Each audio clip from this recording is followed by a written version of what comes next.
एक दफ़ा की बात है कि दूर कहीं एक कुमपुर नाम का गांव था, जहां एक लकड़हारा रहता था और उसने अपने पास एक बबलू नाम का बूढ़ा गधा पाल रखा था। लकड़हारा रोज सुबह अपने गधे को लिए जंगल जाता और वहां पर लकड़ियां काटता और फिर लकड़ियों को गधे पर लाद कर बाजार ले जाकर बेच देता। एक दिन लकड़हारा सुबह होते ही अपने गधे के पास आया और बोला, अरे गधे, अब उठ भी जाओ, जंगल जाने का वक्त हो गया है। लकड़हारे की ये बात सुनकर गधा उठ जाता है और फिर लकड़हारा और गधा दोनों जंगल की तरफ रवाना हो जाते हैं। बबलू, तुम यहीं रुको, मैं जल्दी से जाकर कुछ लकड़ियां काट लाता हूँ। ये बोलने के बाद लकड़हारा जल्दी से कुछ लकड़ियां काट देता है और उन्हें गधे पर रखकर बाजार की तरफ रवाना हो जाता है। पर अब गधा ज्यादा बूढ़ा होने की वजह से ज्यादा बोझ नहीं उठा पाता, इसीलिए वो बहुत ही धीमी रफ्तार से चल रहा होता है। अरे बबलू, क्या हुआ? तुम इतने धीमे क्यों चल रहे हो? अरे मालिक, आपको तो पता ही है कि अब मैं बहुत बूढ़ा हो गया हूँ। ऊपर से आपने मुझ पर इतना बोझ डाल दिया है, इसीलिए मुझे अब चलने में बहुत दिक्कत हो रही है। देखो बबलू, अब कुछ भी हो, काम तो करना ही होगा ना। और अगर तुम इसी रफ्तार से चलते रहे तो हम वक्त पर बाजार नहीं पहुंच पाएंगे। ठीक है मालिक, अब मैं अपनी पूरी ताकत लगाकर चलूंगा। ये बोलने के बाद लकड़हारा और बबलू फिर से चल पड़ते हैं, लेकिन इस सब के बावजूद भी वो दोनों बाजार बहुत देर से पहुंचते हैं, जिसकी वजह से सभी ग्राहक बाजार के दूसरे व्यापारियों से लकड़ियां खरीद कर चले जाते हैं और लकड़हारे की एक भी लकड़ी नहीं बिकती, जिसकी वजह से उसे अपनी काटी हुई सभी लकड़ियां वापस घर लानी पड़ती हैं। मालिक, मुझे माफ कर दें, मेरी वजह से आज हमें बाजार पहुंचने में देर हो गई, जिसकी वजह से आज आपकी एक भी लकड़ी नहीं बिकी। कोई बात नहीं बबलू, इसमें मेरी भी गलती है। मुझे पहले ही अंदाजा हो जाना चाहिए था कि अब तुम मेरे किसी काम के नहीं।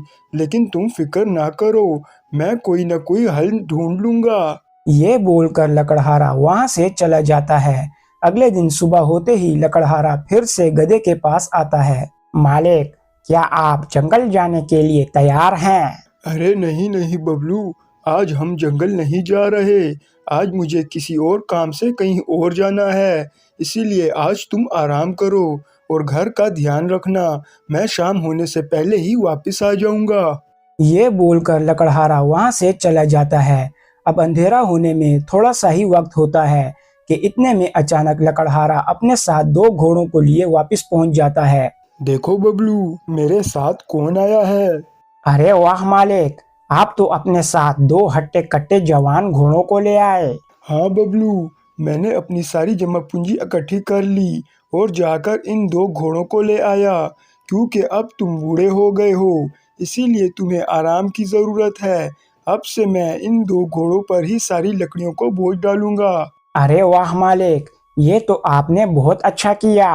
अब अगले दिन सुबह होते ही लकड़हारा गधे और दो घोड़ों को लिए जंगल की तरफ रवाना हो जाता है और वहां पहुंचकर अपने काम पर लग जाता है और आखिर में लकड़ियां काट कर दोनों घोड़ों पर लाद देता है। चलो बबलू, अब हम चलते हैं। आज से तुम मेरी तरफ से आज़ाद हो।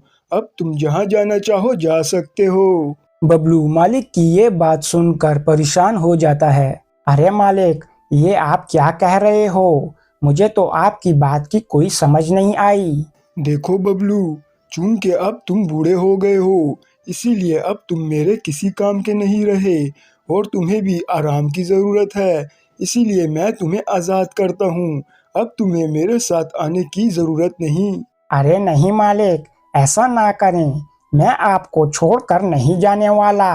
भले ही मैं बोझ नहीं उठा सकता, लेकिन आपके साथ रहना चाहता हूँ। लकड़हारा गुस्सा होकर बबलू से बोलता है, बबलू, तुम्हें मैं अपने साथ रखता हूँ या नहीं, इसका फैसला तो सिर्फ मैं ही करूँगा। और वैसे भी मैं तुम्हारी जगह इन दो घोड़ों को ले आया हूँ।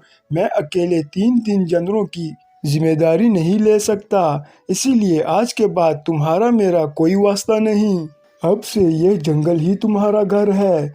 जब तक तुम लकड़ियाँ उठा सकते थे तब तक तो ठीक था, लेकिन अब तुम मेरे किसी काम के नहीं। इसीलिए मैं तुम्हें नहीं रख सकता।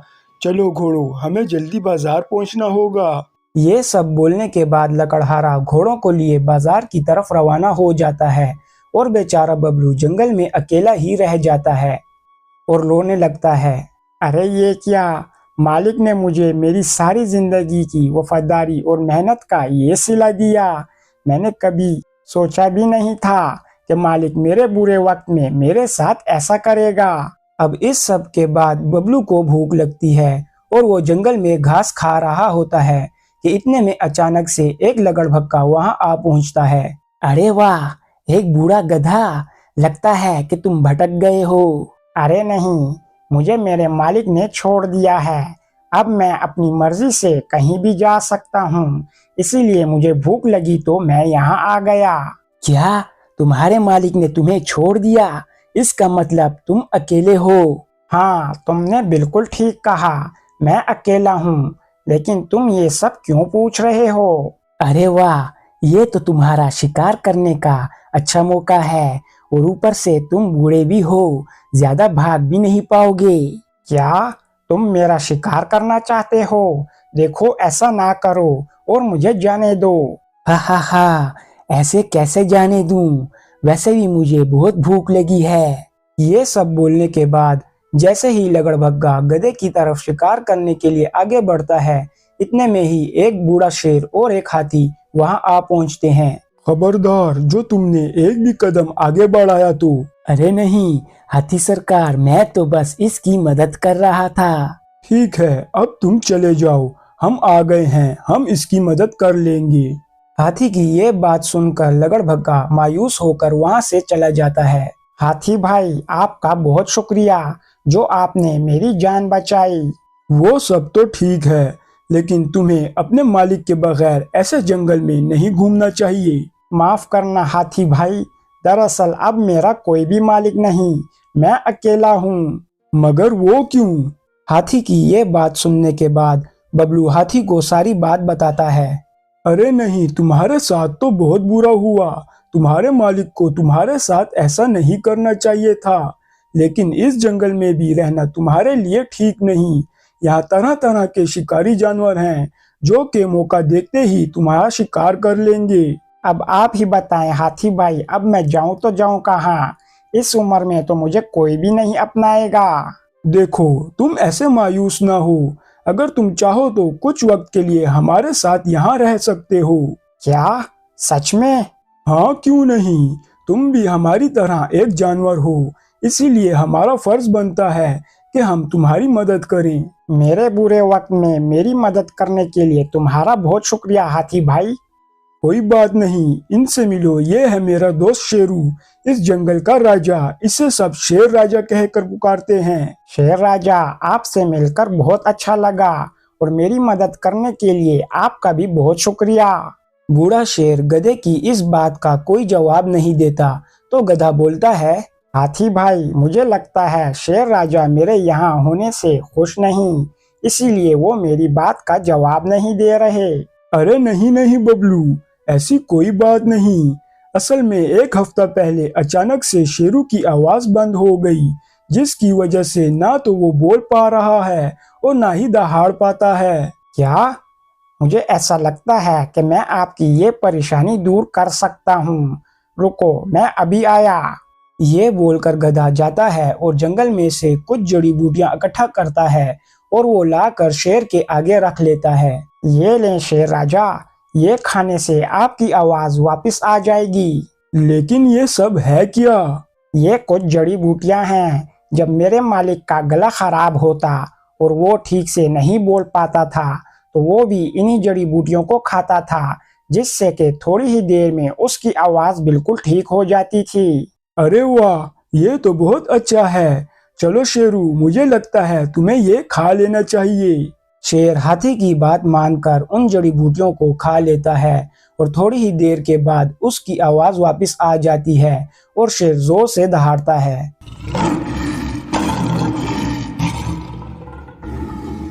अरे वाह बबलू, तुम तो सच में बहुत कमाल हो। मेरी आवाज वापस पहले जैसी हो गई है। मेरी आवाज ठीक करने के लिए तुम्हारा बहुत शुक्रिया। कोई बात नहीं शेर राजा, आपने मेरी जान बचाई, इतना तो मैं भी आपके लिए कर ही सकता हूँ। देखो बबलू, तुम्हें मुझे शेर राजा बोलने की कोई जरूरत नहीं। आज से तुम भी मेरे दोस्त हो और तुम भी मुझे हाथी की तरह शेरू बोल सकते हो। क्यों नहीं शेरू भाई, अब से ऐसा ही होगा। चलो दोस्तों, मुझे लगता है अब हमें गुफा की तरफ जाना चाहिए, रात होने को है। ये सब बोलने के बाद शेर, हाथी और गधा गुफा की तरफ रवाना हो जाते हैं और वहां दूसरी तरफ लगड़भग्गा चलता चलता शेर और हाथी से दूर आ जाता है। अच्छा भला मैं आज उस बूढ़े गधे का शिकार करने वाला था, लेकिन इस शेर और हाथी ने आकर मेरा सारा काम खराब कर दिया। मैं इस सब का बदला शेर और हाथी से जरूर लूंगा। अब इस सब में एक हफ्ता गुजर जाता है और बबलू, हाथी और शेर तीनों बहुत अच्छे दोस्त बन जाते हैं। इतने में अचानक से एक दिन एक बूढ़ा आदमी जंगल में आता है। अरे ये क्या, ये बूढ़ा आदमी इस जंगल में क्या कर रहा है? कहीं ये कोई शिकारी तो नहीं? अरे नहीं नहीं बबलू, ये बाबा अक्सर हमारे जंगल में लकड़ियां इकट्ठी करने के लिए आते रहते हैं। हाँ हाथी मेरे साथी, तुमने बिल्कुल ठीक कहा। और सुनाओ शेरू, तुम कैसे हो? मैं बिल्कुल ठीक, बहुत वक्त के बाद आना हुआ बाबा। अरे शेरू, मैं भी तुम्हारी तरह बहुत बूढ़ा हो गया हूँ। अब आना जाना बहुत मुश्किल हो गया है मेरे लिए। वैसे ये तो बताओ कि तुम्हारा ये नया दोस्त कौन है? इसे यहाँ आए हुए कुछ ही दिन हुए हैं। ये भी हमारी तरह बूढ़ा हो गया था, तो इसके मालिक ने इसे यहाँ जंगल में अकेला छोड़ दिया और खुद चला गया। ये दिल का बहुत अच्छा था, तो हमने इसे अपने साथ रुकने को बोल दिया। ओहो, ये तो तुम्हारे साथ बहुत बुरा हुआ गधे, लेकिन ये अच्छा हुआ जो तुम शेरू और हाथी के साथ रुक गए। चलो अब मैं जल्दी से कुछ लकड़ियां इकट्ठी करता हूँ, फिर मुझे वापस भी तो जाना है। ठीक है बाबा, जाओ अपने लिए लकड़ियां इकट्ठी कर लो। ये बोलने के बाद बूढ़ा आदमी लकड़ियां इकट्ठी करने के लिए चला जाता है और जब वो थोड़ी देर के बाद लकड़ियां इकट्ठी करके वापस आता है तो शेर से बोलता है, चलो शेरू, अब मैं चलता हूँ। जिंदगी हुई तो फिर मुलाकात होगी।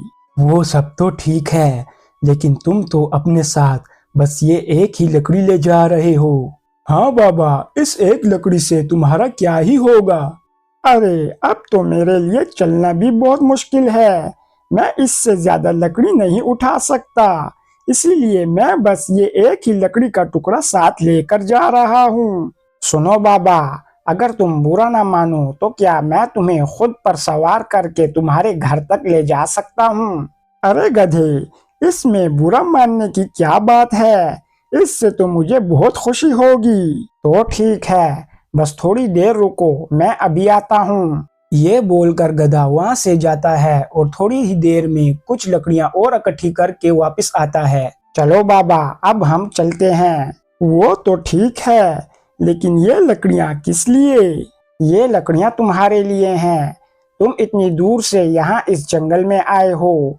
मैं नहीं चाहता कि इतनी मेहनत करने के बाद तुम यहाँ से बस ये एक लकड़ी का टुकड़ा लेकर जाओ। अरे वाह बबलू, ये तो तुमने बहुत अच्छा किया। हाँ बबलू, तुम सच में एक बहुत अच्छे गधे हो। तो चलो ठीक है, अब हमें जाना चाहिए। ये बोलने के बाद बबलू लकड़ियों और बूढ़े का बोझ उठाता है और उन्हें लेकर गांव की तरफ रवाना हो जाता है। अरे बबलू, तुम्हारा बहुत बहुत शुक्रिया जो तुम मुझे वहां से यहाँ तक ले आए, और तुम्हारी वजह से मुझे बहुत सारी लकड़ियां भी मिल गईं। कोई बात नहीं बाबा, हमें हमेशा दूसरों की मदद करते रहना चाहिए। मुझे लगता है अब मुझे जाना चाहिए। रुको बबलू, मुझे नहीं लगता कि ये वक्त तुम्हारे जाने के लिए ठीक है। अंधेरा होने को है, रास्ते में कोई शिकारी जानवर तुम्हारा शिकार भी कर सकता है।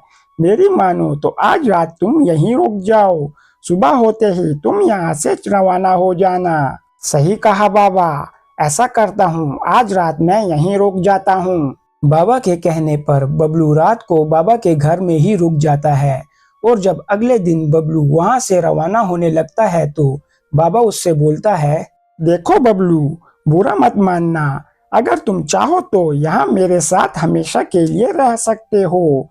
हम दोनों एक दूसरे का सहारा बन सकते हैं। बाबा, तुमने बहुत अच्छी बात की है, लेकिन अब मैं अपने दोस्त शेरू और हाथी के साथ बहुत खुश हूँ, इसीलिए मैं यहाँ नहीं रह सकता। बबलू, तुम्हारी बात ठीक है। शेरू और हाथी दोनों बहुत अच्छे जानवर हैं, लेकिन वो जंगली जानवर हैं और वो जंगल में रहने के लिए ही बने हैं, और तुम जंगली जानवर नहीं हो। तुम्हारी जगह हम इंसानों में है। तुम इस बात पर सोचकर मुझे जवाब देना। अभी तुम जा सकते हो। बाबा की ये बात सुनने के बाद बबलू जंगल की तरफ रवाना हो जाता है और वहां पहुंचते ही देखता है तो सामने शेरू अकेला खड़ा होता है। अरे बबलू, तुम कहाँ रह गए थे? तुम कल रात तक वापस नहीं पहुंचे, इसीलिए मैं और हाथी तुम्हारे लिए बहुत चिंतित थे। माफ करना शेरू, असल में मुझे बाबा ने वहीं रात रुकने को कह दिया था। बाबा ने कहा कि इस वक्त अगर तुम गए तो अंधेरा होने से पहले तुम जंगल नहीं पहुंच पाओगे, इसीलिए मैं वहीं रुक गया। ये तो तुमने बहुत अच्छा किया। वैसे शेरू भाई, हाथी कहाँ है? असल में यहाँ से कुछ दूर एक जंगल में हाथी का भाई और बाकी साथी रहते हैं। हाथी का भाई कुछ दिनों से बहुत बीमार है, इसीलिए हाथी अपने भाई से मिलने सुबह होते ही दूसरे जंगल चला गया। उसने कहा था कि जैसे ही मेरा भाई ठीक होगा तो मैं वापस आ जाऊंगा। ओह, तो ये बात है। वैसे शेरू, मुझे तुमसे एक बात करनी थी। बोलो बबलू मेरे दोस्त, क्या बात है? शेरू, मुझे बाबा ने कहा है कि मैं उसके साथ गांव में ही रह सकता हूँ और हम दोनों एक दूसरे का सहारा बन सकते हैं। और उसने ये भी कहा है कि जंगल में रुकना मेरे लिए ठीक नहीं। बबलू, बुरा मत मानना, लेकिन बाबा ने ठीक ही कहा है। तुम्हें गांव में बाबा के साथ ही रहना चाहिए। इससे उनकी भी मदद होगी और तुम भी सुरक्षित रहोगे। लेकिन शेरू, मैं तुम्हारे और हाथी जैसे अच्छे दोस्तों को नहीं छोड़ना चाहता। अरे, हमें छोड़ने को तुम्हें कौन कह रहा है?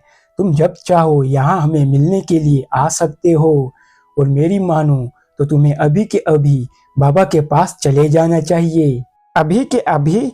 मगर क्यों? देखो बबलू, हाथी यहाँ नहीं है और मैं अकेला तुम्हारी हिफाजत नहीं कर सकता। भले ही मैं एक शेर हूँ, मगर मैं बहुत बूढ़ा हो चुका हूँ। अब मुझ में वैसी ताकत नहीं रही। कभी भी कोई भी शिकारी जानवर तुम पर हमला कर सकता है और मुझे नहीं लगता कि मैं अकेला तुम्हें बचा पाऊंगा। ठीक है शेरू, अगर ऐसा ही है तो मैं भी अभी के अभी वहां चला जाता हूँ, क्योंकि मैं भी नहीं चाहता कि मुझे बचाने के चक्कर में तुम्हें कोई जानी नुकसान पहुंचे। लेकिन मैं तुमसे मिलने के लिए आता रहूंगा। ये सब बोलने के बाद बबलू बाबा की तरफ रवाना हो जाता है और शेरू जंगल में अकेला रह जाता है। और वहाँ लगड़बग्गों को शेरू के अकेले होने की खबर मिल जाती है। सरकार, क्या आपको पता चला कि इस वक्त शेरू जंगल में अकेला है? हाँ हाँ, मुझे पहले ही खबर मिल गई थी। हमारे पास यही मौका है कि हम उस शेरू का काम तमाम कर दें और फिर जंगल पर सिर्फ हमारा ही राज होगा। वो सब तो ठीक है सरकार, लेकिन हम उस पर हमला करेंगे कैसे? आज रात को हम सब मिलकर शेरू की गुफा की तरफ जाएंगे और फिर हम सब मिलकर शेरू का काम तमाम कर देंगे। इतने में गधा भी बाबा के पास पहुंच जाता है। अरे बबलू, तुम आ गए? हाँ बाबा, मैंने शेरू से बात की थी तो उसने भी मुझे यही कहा कि गांव में बाबा के साथ रहना ही तुम्हारे लिए बेहतर है, इसीलिए मैं यहाँ आ गया। बस कभी कभी शेरू और हाथी से मिलने के लिए मैं जंगल जाया करूँगा। अरे, ये तो तुमने बहुत अच्छा किया बबलू। और शेरू और हाथी से मिलने के लिए तुम अकेले नहीं जाओगे, मैं भी तुम्हारे साथ जाया करूँगा। अब रात का वक्त होता है और शेरू अपनी गुफा के बाहर खड़ा होता है। अब तो बहुत रात हो गई है, मुझे जाकर सो जाना चाहिए। शेरू के ये बोलते ही अचानक से वहाँ 4 लगड़बग्गे आ जाते हैं और शेरू पर हमला कर देते हैं। बहुत देर तक मुकाबला करने के बाद शेरू किसी तरह से उनसे बचकर भाग जाता है। अरे ये क्या, वो बुढ़ा शेर कहाँ गया? जहाँ भी गया हो, मुझे नहीं लगता कि आज के बाद फिर वो यहाँ आएगा। अब से ये गुफा हमारी है और इस जंगल पर सिर्फ हमारा ही राज होगा। अब अगले दिन सुबह के वक्त जब बाबा और गधा घर से बाहर आते हैं तो देखते हैं कि शेरू घायल हालत में बाबा के घर के बाहर बेहोश पड़ा है। बाबा और गधा शेरू को उठाकर घर के अंदर ले जाते हैं और थोड़ी ही देर के बाद शेरू को भी होश आ जाता है। अरे शेरू, अच्छा हुआ जो तुम्हें होश आ गया। हाँ शेरू, ये तो बताओ कि तुम्हारी ये हालत की किसने? असल में कल रात को कुछ लगड़बग्गों ने मेरी गुफा के बाहर मुझ पर हमला कर दिया। मैं बहुत मुश्किल से अपनी जान बचाकर यहाँ आया हूँ। अच्छा हुआ शेरू जो तुम यहाँ आ गए। अब जब तक तुम ठीक नहीं हो जाते तुम यहाँ से कहीं भी नहीं जाओगे। और हाँ, मेरे घर से बाहर नहीं निकलना। अगर गांव वालों को पता लगा कि तुम यहाँ हो तो वो तुम्हें जान से मार देंगे। चलो बबलू, हम शेरू के लिए कहीं से खाने का बंदोबस्त करते हैं। अब बाबा और गधा रोज शेरू के लिए कुछ खरगोशों का शिकार कर कर लाते हैं और इस सब में एक हफ्ता गुजर जाता है और शेरू की तबीयत भी आहिस्ता आहिस्ता ठीक हो रही होती है।